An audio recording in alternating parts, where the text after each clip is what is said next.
Welcome back to Courtroom Authority. Right from the jump, we're witnessing an explosive exchange. The defendant, Amanda Rose Harmon, is clearly frustrated, arguing that she can't hold a job because she's always in jail. But here's where things get complicated. She's facing charges of driving while a habitual violator and driving without proof of insurance, plus she has a long history of failing to appear in court. Now, despite her personal claims of having a career and being substance-free, the real issue here is credibility. The judge is already concerned about her legal representation, her past behavior, and whether she's competent to proceed with her case. What do you think? Does she sound like someone who's finally trying to turn her life around? Or are these just excuses to dodge accountability? Stick with us, because this case is about to reveal layers of drama, legal twists, and a courtroom showdown you won't want to miss. I can't work because you keep arresting me, Miss Webster. How can I work if I'm always in jail, Miss Webster? Well, that's my question. My question is, how can I afford anything anymore? And how can I ever get anywhere in life if you won't stop? We are on the record in 2022, TR 3025, State of Kansas versus Amanda Rose Harmon. Jared Regier appearing for the state. The defendant, Amanda Rose Harmon, appearing in person via Zoom, in custody, and pro se. On charges driving while habitual violator and driving without proof of insurance. We have quite a bit of history, including a couple of 3 failures to appear at least. March 19th, 2025, the defendant appeared before Judge Hart. She said she had fired her attorney, Gerard Scott, and the court did not appoint a new attorney. So what are you doing about an attorney, Ms. Harmon? Are you hiring another one if you've discharged Mr. Scott? Can I speak now? Please do. Okay.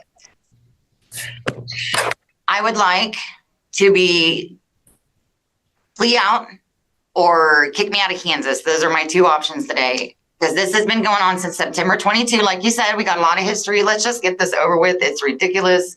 I have a career now, Miss Webster.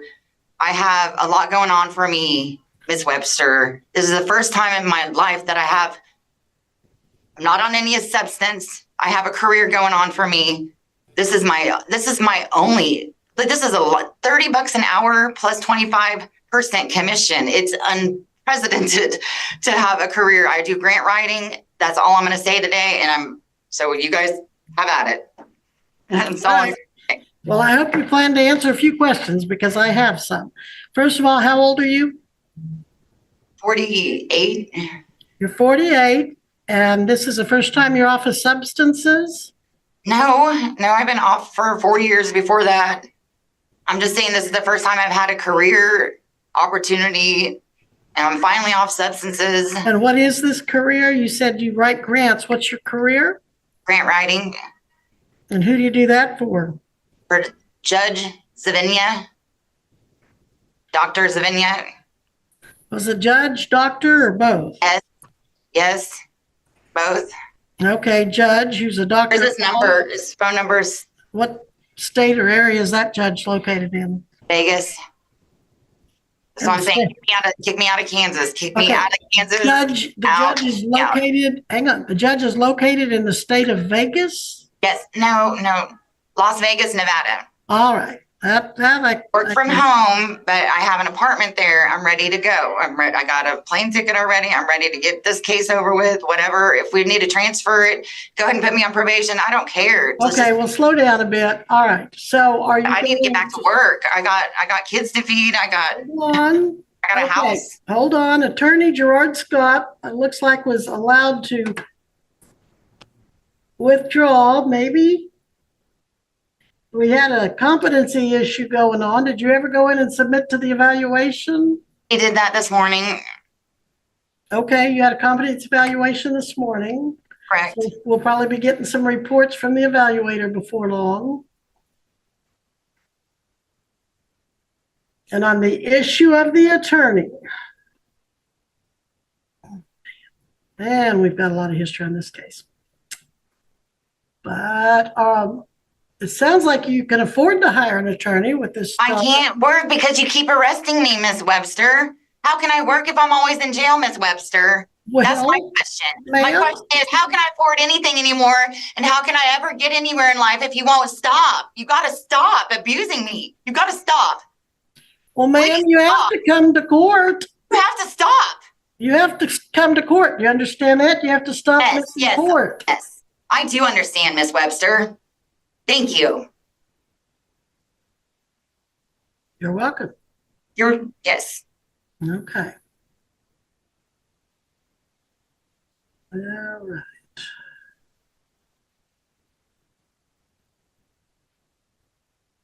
Without me having to count, do you show how many failures to appear? Do you have that in your notes? I don't. There are so many. Your Honor, I will need 1 moment, please. Yeah, I was just hoping maybe you'd made a note from one of the hearings. Yeah, because A notebook here if we need to give them a notebook somehow. No, we don't. All my failures to appears. Yeah, I got ink at home if they need. Do you know how many you've had? It's not about that. You guys are trickery, is all I'm saying, and you guys need to stop.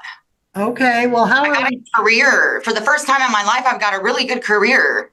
This is getting ridiculous. All right. So, are you going to represent yourself then? I guess. Well, it's up to you. Yep. Yes, I'll represent myself. Did Yes. you apply for court appointed since you saw the last judge? I don't no, because there's, like I said, there's too much history behind all this, you guys. So I represent myself today. And let's plead out whatever we need to do to get this over with. Well, I'm going to need to see the evaluation results. I ordered that competency evaluation. It looks like motion and order were filed January 28th. Nobody let me know. Just so precious. January 29th of 25 was when the court allowed the attorney to withdraw.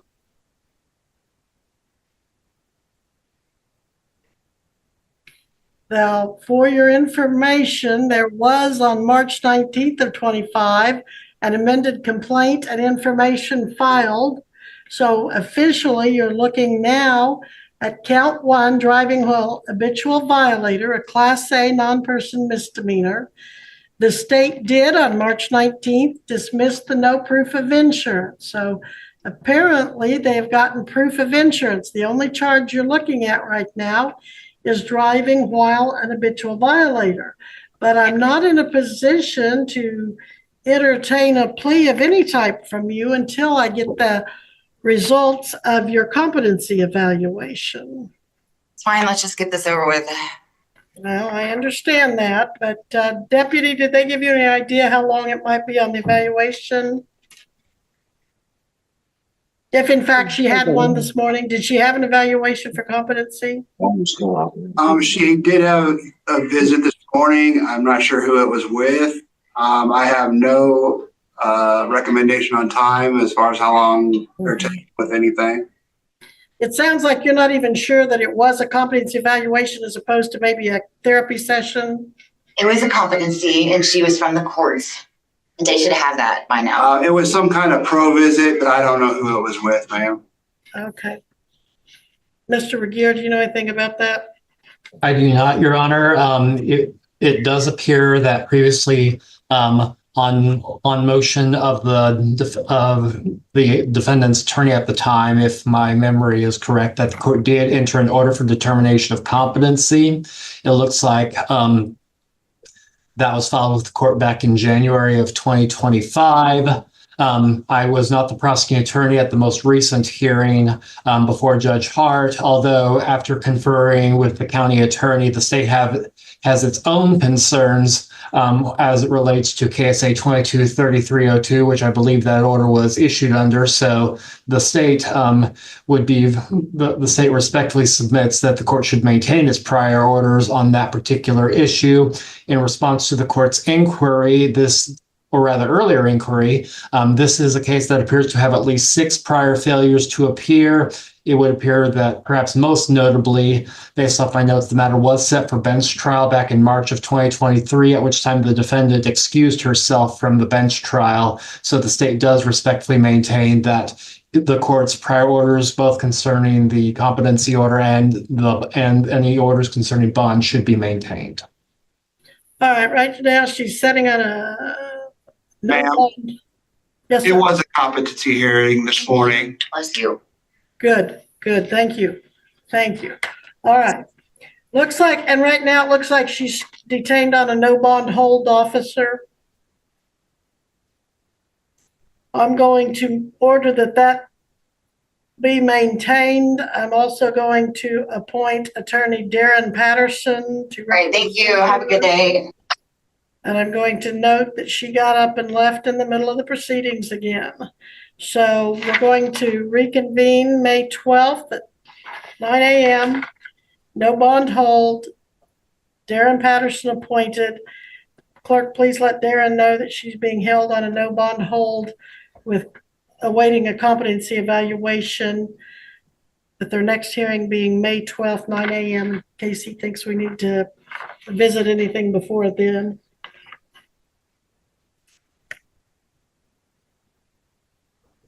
But again, we need to let him know that she's in there on that no bond hold. Anything else, Mr. Regier? Not on this matter, Your Honor. All right. And there you have it. After all the interruptions, confusion about her career, and disputes over competency, the judge has made a firm decision. Amanda is being held on a no bond hold while awaiting the results of her competency evaluation. A new attorney, Darren Patterson, has been appointed to handle her defense, and the next court hearing is officially scheduled. The defendant literally walked out in the middle of the proceedings, which only adds to her long record of failing to take this process seriously. This case highlights the importance of competency evaluations and consistent court appearances. Without them, a defendant risks losing their freedom even before trial begins. If you found this case as shocking as we did, make sure to hit that like button. Share your thoughts in the comments. Do you think the judge made the right call here? And don't forget to subscribe to Courtroom Authority for more jaw-dropping courtroom breakdowns. Until next time, stay tuned for more real cases that show justice in action.